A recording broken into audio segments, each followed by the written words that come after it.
Glória a Deus. Queridos, que bênção. Quero cumprimentar a todos com a paz do Senhor Jesus. Uma boa noite. Quero agradecer você que, através dessa live, nos permite chegar à sua casa, no seu, da sua família.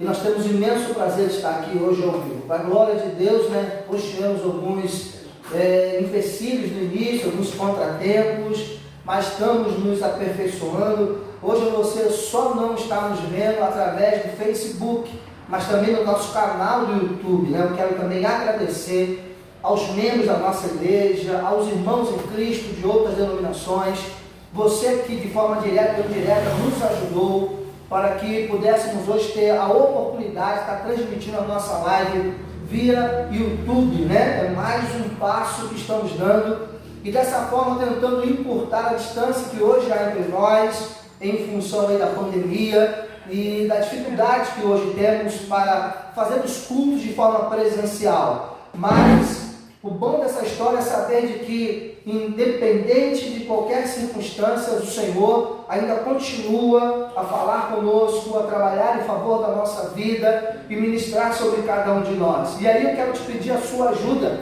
tudo bem? Compartilhe aí, por favor, o canal da nossa igreja, compartilhe o canal do YouTube, compartilhe também o nosso endereço lá na nossa página do Facebook. O nosso desejo, o que nós almejamos é que a maior quantidade de pessoas possíveis possam ser alcançadas pela palavra de Deus. E dessa forma, utilizando o mecanismo e a tecnologia ao nosso favor, possamos aí transmitir essa palavra à maior quantidade de pessoas possíveis, tá bom? Então você da nossa igreja, queridos, um forte abraço. O pastor está com muita saudade.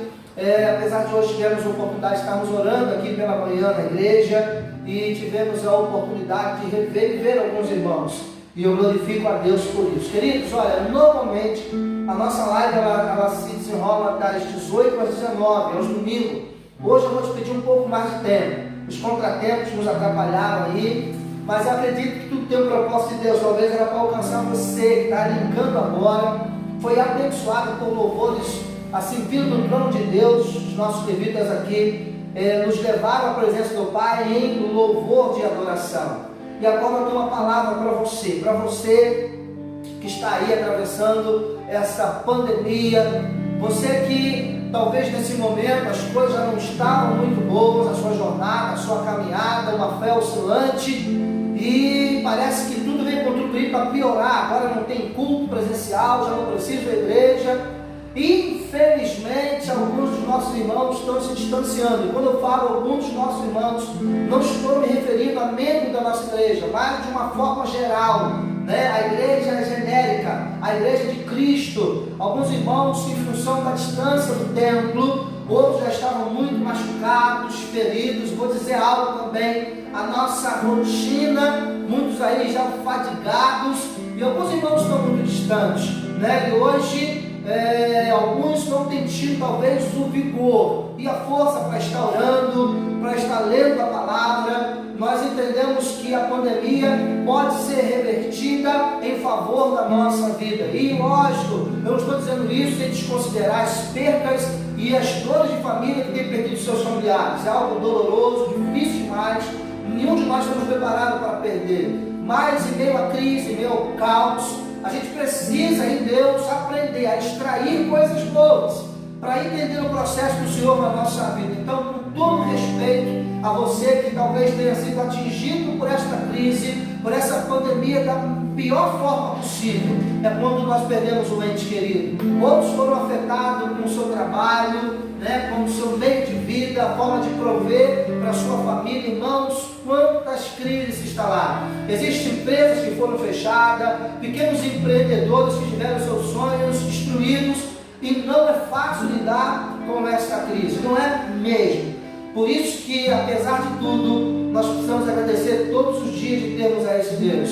Mas um certo sábio, por nome Salomão, no livro de Eclesiastes, capítulo de número 7, no versículo de número 8, parte A, ele diz assim: melhor é o fim das coisas do que o princípio delas.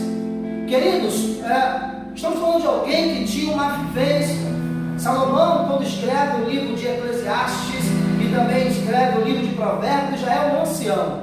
É um homem experimentado na vida, cuja experiência de vida e também o relacionamento com Deus fez ele um homem maduro, alicerçado e com grande discernimento da vida, do tempo e da sua existência. Ele chega a dizer que melhor é a casa de luto do que a casa de festa. São coisas que parecem ser contraditórias a nós. Quem gosta de estar numa casa de luto, mas ele diz que é nessas horas que o homem pensa, reflete e começa a trazer ao seu entendimento, a sua reflexão, o sentido da vida. E ele sabia do que estava falando. Agora aqui ele diz que melhor é o final do que o princípio. E por que isso, pastor? É interessante para nós, porque nós somos homens que fazemos projetos, nós idealizamos coisas, nós sonhamos com coisas, e às vezes nossos sonhos, nossos projetos, o que nós idealizamos são frustrados. Os intempéries da vida afetam aquilo que nós havíamos planejado, lutado e construído. E alguns de nós, quando nos deparamos com o caos, com os infortúnios da vida, a gente tende a entender que acabou o meu sonho, acabou o meu projeto, já não há mais como reverter, não há mais como mudar a história. Isso é uma tendência humana, de diante à adversidade, dificilmente conseguimos forças para transpor e aprender com isso. Mas é interessante que Salomão deixa registrado para todos nós, para que você possa pegar essa palavra de sabedoria e entender que o melhor é o final das coisas. Nós estamos aí em meio à nossa trajetória. E eu vou dizer algo para você que me ouve: você ainda está no pulso dos seus sonhos e dos seus projetos. Mas pastor, eu já tenho uma idade avançada, e aí? A Bíblia vai dizer que Abraão conquistou a sua vitória junto com Sara na sua eternidade, já estava um ancião, e aí, irmãos, já num momento da vida onde não havia nenhuma perspectiva ou esperança, inclusive biológica, de serem ali pais de uma criança, mas o Senhor entrou com provisão, e foram mais de 25 anos a partir da promessa. E aí, talvez hoje Deus tenha a intenção de falar contigo, você que está em casa, abatido, desanimado, entristecido, você que quem sabe Deus te chamou para algo no reino dele, e as circunstâncias da vida têm te atrapalhado a visualizar, a ter a visão da promessa. Você não tem contemplado as estrelas e o grão de areia, e é inimaginável aquilo que Deus ainda pode fazer através de nós, ou para nós. E aí, quem sabe você está hoje em casa aí, nessa pandemia, muito abatido. Pastor, eu tenho perspectiva, Deus sabe que eu amo, mas eu espero, coisas não acontecem, estão fugindo do meu controle, e isso tem trago tristeza no meu coração, como se fosse o fim. Não é o fim, é o meio. Porque a Bíblia diz que a última palavra vem de Deus. O problema é que nós não podemos desistir. Não podemos recuar, voltar atrás dos nossos sonhos e dos projetos que Deus preparou para nós. Eu vou liberar uma palavra rema sobre a tua vida hoje. Eu quero que você receba isso em nome de Jesus. Todos os projetos de Deus ainda vão se cumprir sobre a tua vida. Deus ainda tem o melhor para você. Creia nisso em nome de Jesus. Sonhe e não mate os seus sonhos. Os sonhos de Deus é o melhor para nós. E eu vou dizer algo da parte de Deus: você não pode voltar atrás. Você não pode desistir. E para materializar o que o salmista, ou melhor, que o sábio disse, eu tenho um texto bíblico que vai nos trazer claramente o que Salomão quis nos dizer. Abra a tua Bíblia, por favor, no livro do evangelista João, capítulo de número 21. Eu queria lhe pedir total atenção a esta palavra. Evangelho de João, capítulo de número 21. Diz assim o texto em minha tradução: depois disso, manifestou-se Jesus outra vez aos discípulos junto ao mar de Tiberíade. E manifestou-se assim. Estavam juntos Simão Pedro e Tomé, chamado Dídimo, e Natanael, que era de Caná da Galileia, e os filhos de Zebedeu, e outros dois dos seus discípulos. Disse-lhe Simão Pedro: vou pescar. Disseram-lhe eles: também nós vamos contigo. Foram e subiram logo para o barco, e naquela noite nada apanharam. E sendo já de manhã, Jesus se apresentou na praia, mas os discípulos não conheceram que era Jesus. Disse-lhes, pois, Jesus: filhos, tens alguma coisa de comer? Responderam-lhe, não. E ele lhes disse: lançai a rede à direita do barco e achareis. Lançaram-na, pois, e já não podiam tirar pela multidão de peixes. Então aqueles discípulos a quem Jesus amava disse a Pedro: é o Senhor. E quando Simão Pedro ouviu que era o Senhor, cingiu-se com a túnica, porque estava nu, e lançou-se ao mar. Aqui está, e aí nos dá a clareza da sabedoria de Salomão. Eu vou pegar desses personagens o apóstolo Pedro, Simão Pedro. A Bíblia vai dizer que ele foi um dos primeiros discípulos a ser chamado por Jesus. Ele estava à beira do mar da Galileia. No livro de Mateus, capítulo 4, do 18 ao 20, vai falar sobre isso. Jesus, olhando para ele, dá uma ordem, ou melhor, faz um convite. Fala para ele assim: larga essa rede e me segue. Você é pescador de peixes, mas eu lhe farei pescador de homens. Nesse lugar, ou nesse momento, Jesus chama a Pedro para um ministério. Simão Pedro é chamado para um ministério de evangelista. Jesus vai para isso agora. Tu vai deixar de ser pescador de peixe, tu vai ganhar alma. Tu vai pescar peixe humano. E a Bíblia vai dizer que Pedro de imediato larga a rede. E ele segue a Jesus. E aí dá início a um grande ministério, algo tremendo. Pedro, ele teve dos discípulos a primeira revelação cristalina de quem era Cristo. No livro de Mateus, capítulo 16, Jesus fala assim: que diz o povo que sou? E alguns diziam: uns dizem que tu é João Batista, Jeremias, Elias, outro dos profetas. E ele fala assim: vós, que dizes que eu sou? E Pedro diz: tu és o Cristo, o Filho do Deus vivo. Ele diz: bem-aventurado é tu, Pedro Barjonas, porque quem te revelou isso não foi carne nem sangue, mas o meu Pai que está no céu. E sobre essa terra, ou seja, sobre a revelação, ele disse que ele ia edificar a sua igreja. Pedro é esse homem que tem uma revelação cristalina de quem é Jesus. Ou seja, podemos dizer que é o ministério em ascensão, o ministério em crescimento, porque Deus era com ele. No mesmo livro de Mateus, capítulo 17, Pedro também agora ele é testemunha da transfiguração do monte. Está lá Pedro, Tiago e João. E Jesus, naquele momento, ele permite que toda a sua glória seja manifesta. É visitado por Elias e Moisés, e ali eles testemunham da glória de Jesus. Ou seja, não há mais dúvida, ele é de fato o Messias. Pedro chega a pensar: vamos fazer uma tenda e habitar neste lugar, porque segundo ele entendia, é uma cultura judaica, aonde Deus se manifesta e se torna a habitação de Deus. E Pedro queria ficar ali. Ainda não entendia muito bem o ministério terreno do nosso Senhor Jesus Cristo. Ele é um homem que, de verdade, ele estava sendo preparado, sendo moldado, mas era homem como nós. No livro do Evangelho de Mateus, capítulo 26, no versículo 33, por exemplo, Jesus, no discurso antes da crucificação, disse: alguns se escandalizarão acerca do que vai acontecer. E ele diz assim: eu jamais me escandalizarei com o Senhor. Ele, naquele momento, na sua precipitação, se achou tão preparado que ele diz ali que ele não ligaria Jesus. Qualquer um podia fazer, mas menos ele.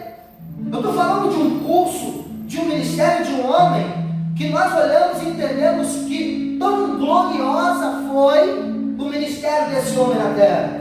E ele, no livro de Mateus, capítulo 26, do 40 ao 41, Fala que Jesus, quando sobe ao monte, 3 vezes volta e olha Pedro dormindo. Ele acorda: Pedro, nem uma hora tu consegues orar comigo hoje? Primeiro, percebe que ele é precipitado. Segundo, apesar de uma grande chamada, ele não tinha uma vida de oração.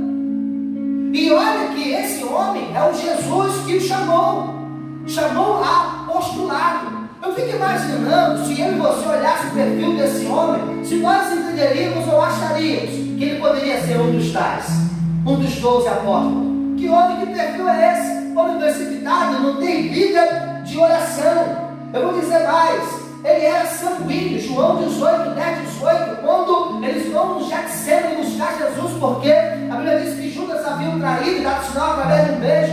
A Bíblia diz que Pedro saca da espada e corta a orelha de um homem chamado Malco. Jesus vai, pega a espada dele e fala que não deveria fazer aquilo, porque se der a espada com espada será ferido. E Jesus restitui a orelha daquele homem. Agora eu vejo um homem sanguíneo, nervoso, precipitado, agitado, alguém que não tem controle sobre as suas emoções.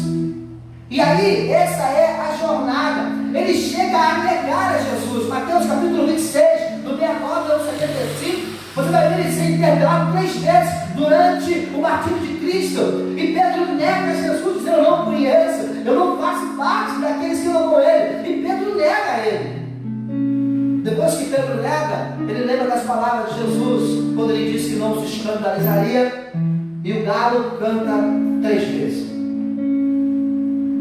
Após a morte de Jesus, ao 3º dia, o nosso Jesus, ele ressuscita. Jesus agora, ele tem a preocupação de se apresentar aos seus discípulos. Primeiro Maria Madalena, depois os discípulos na casa de Tomé. E acontece que esse homem chamado Pedro está no mar da Galileia, pescando.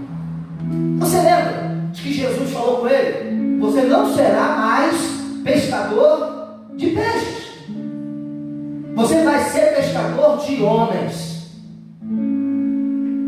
Quando eu vejo aproximadamente 3 anos e meio de preparação do ministério de Pedro, quem olha esse cenário vai dizer o seguinte: acabou, está aí o ministério fracassado, muitos erros e poucos acertos. Alguém que nega Jesus e de forma tão deliberada, alguém que toma atitudes averso àquilo que o mestre ensinava, ele devia entender que para ele tudo havia acabado. E talvez você que está aí me ouvindo tenha esse sentimento, por ter negado a Jesus, qualquer que seja a natureza, por ter se frustrado dos sonhos e projetos que você tinha. Alguns de nós, quando olhamos para as nossas limitações, o quanto eu sou limitado e falho, nos achamos indignos e inaptos de fazer aquilo que Jesus nos chamou. Quantas pessoas têm abandonado uma chamada, um ministério ou uma vocação, olhando para a sua natureza humana, como se Jesus não lhe conhecesse? Alguns estão frustrados em igrejas, caminhando e se decepcionaram com homens, com a instituição, e dizem: não vou mais porque me decepcionei com o pastor ou quem quer que seja. Mas vou te falar algo para você. Você não pode deixar que isso interrompa aquilo que Deus tem para a tua vida, porque Ele não é como os homens. Samuel, quando foi um dia Davi, chegou na casa de Jessé e alguém disse: certamente aí está o rei de Israel. Esse aí é aquele que Deus escolheu. E Deus falou assim: Samuel, Samuel, tu olha a aparência, mas eu olho o coração. Irmãos, que falha que temos quando nós olhamos as aparências. Nós julgamos pela capa. E Samuel fez a mesma coisa e Deus falou: Samuel, só Ele conhece o coração do homem. Só Deus conhece o teu coração, querido. Às vezes as suas ações negam isso, mas Deus te conhece como ninguém lhe conhece. E o texto vai dizer que após esse episódio, o nosso Deus vai lá. Escute o que eu vou te dizer aqui, muito interessante, eu quero te trazer essa reflexão. No versículo 3 diz assim, no 21, disse-lhe irmão Pedro: vou pescar. Disseram-lhe eles: também nós vamos contigo. Foram e subiram.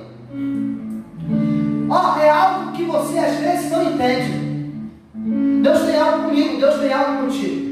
E o que Deus tem contigo influencia outras pessoas.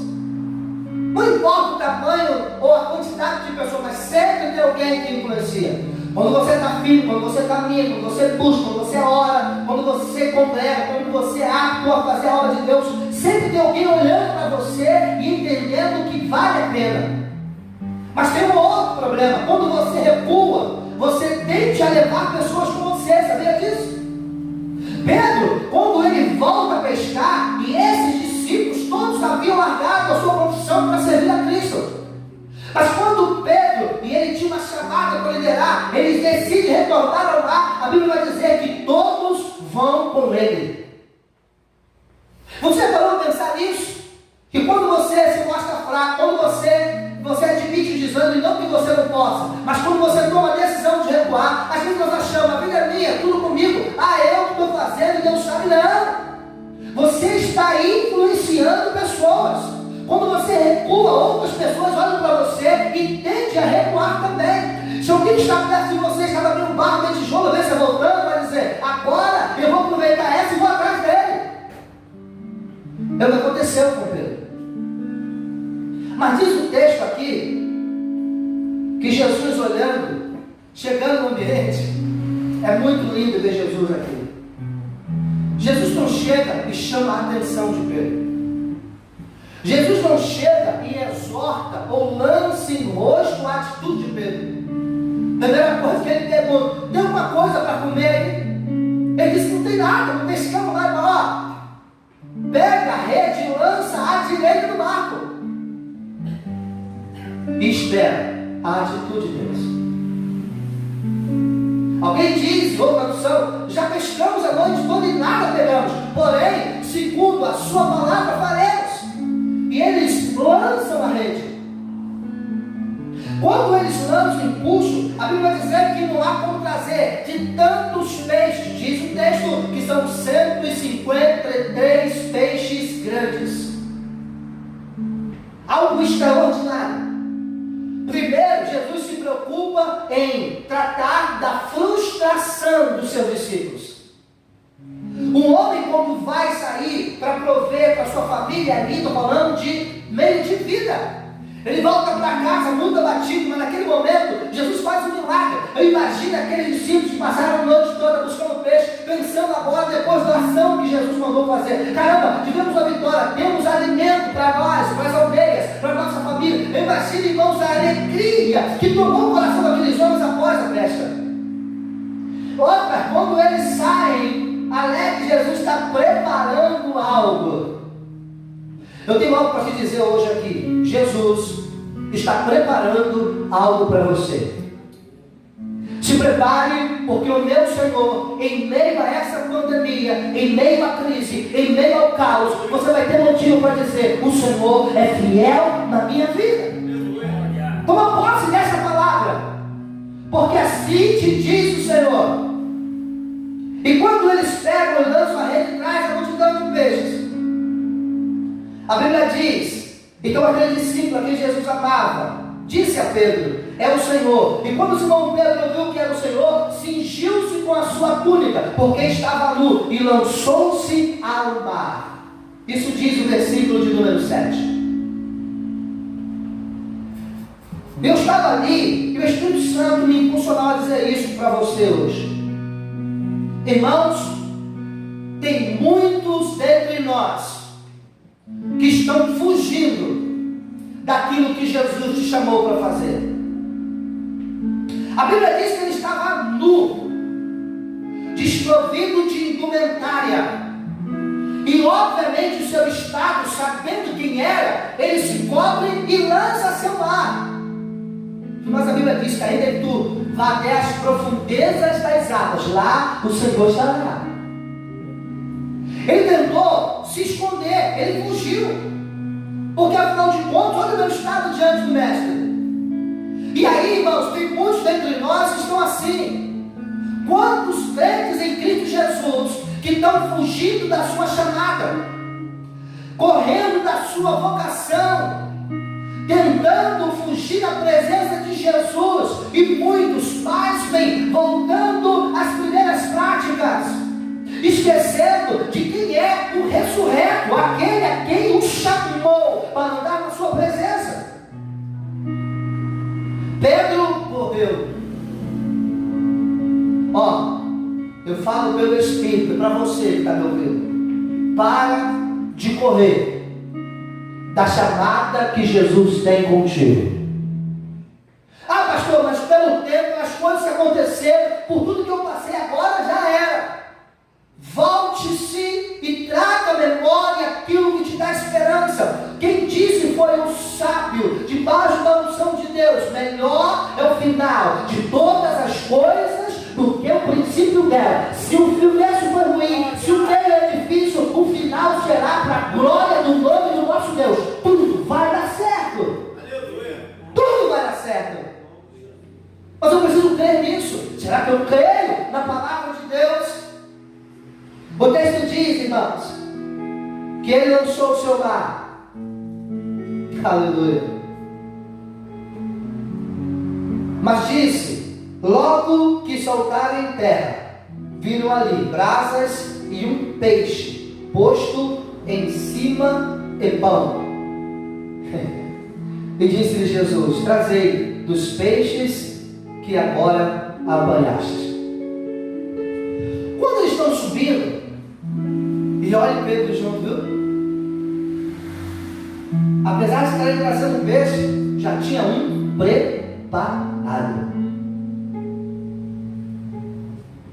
E eu vou te dizer algo aqui.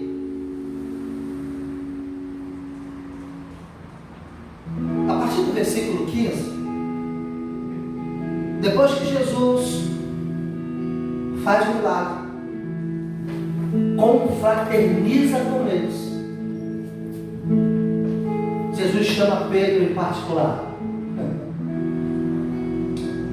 Jesus está te chamando para um particular hoje. Creia nisso, irmão. Creia nisso em nome de Jesus. É o tempo de você ter um particular com Deus. É tempo de você ouvir a voz de Deus. É época de você agora aproveitar esse momento e falar: Deus, fala comigo. Porque Deus tinha algo a falar com Pedro. Há um texto na Bíblia, um clássico que eu amo e já estou encerrando, no livro do profeta Jeremias, capítulo de número 18. Aquele texto fala sobre o vaso e o oleiro. Que o oleiro estava preparando o vaso e mandou Jeremias entender aquele mistério. E quando o vaso cai, aquela mesma argila, talvez que não eu que não sou perito, estivesse moldando o vaso e essa argila caísse, talvez eu pegasse uma outra matéria-prima e aquela suja, para não ter trabalho, jogaria fora. Barro.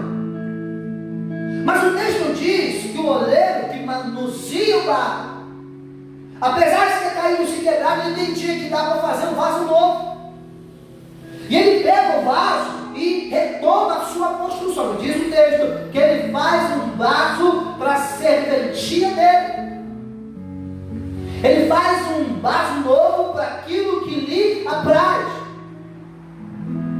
E eu vejo Jesus fazendo isso. Eu vejo se cumprir do que o sábio diz na vida de Pedro. Lembra que eu disse no livro de Mateus, capítulo 4, ele foi chamado a ser um evangelista. Aleluia. Depois de 3 anos e meio de preparo, de erros e acertos, de altos e baixos, e de uma frustração extraordinária na sua vida, irmão, que coisa maravilhosa. Deus manda te dizer em nome de Jesus: as promessas ainda estão de pé, mas você precisa acreditar nelas. É você, não sou eu que tenho que acreditar por você, não é ninguém que tem que acreditar por você, é você que tem que acreditar.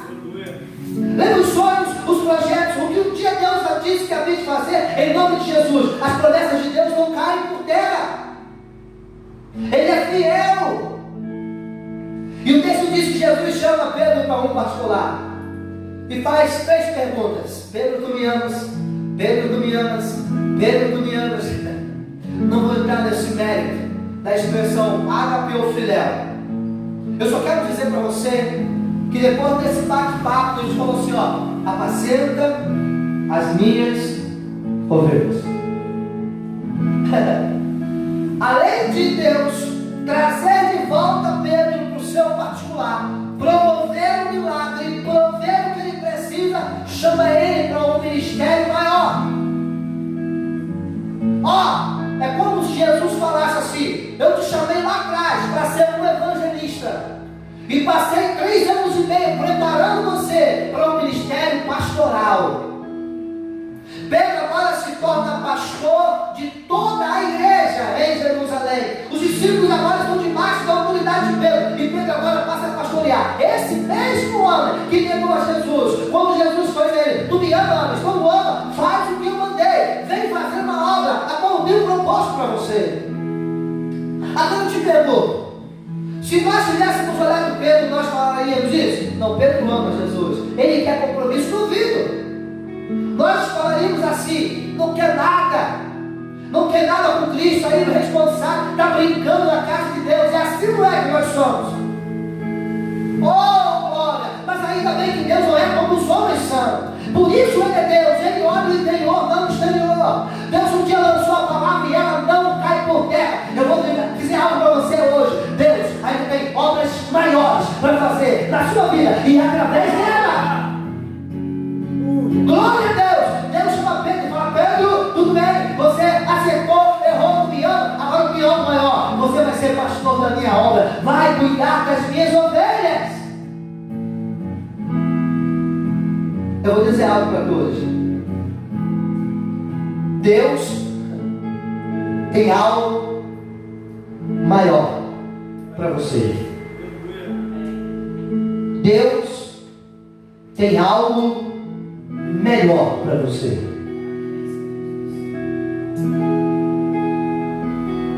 Volta para o centro da vontade de Deus.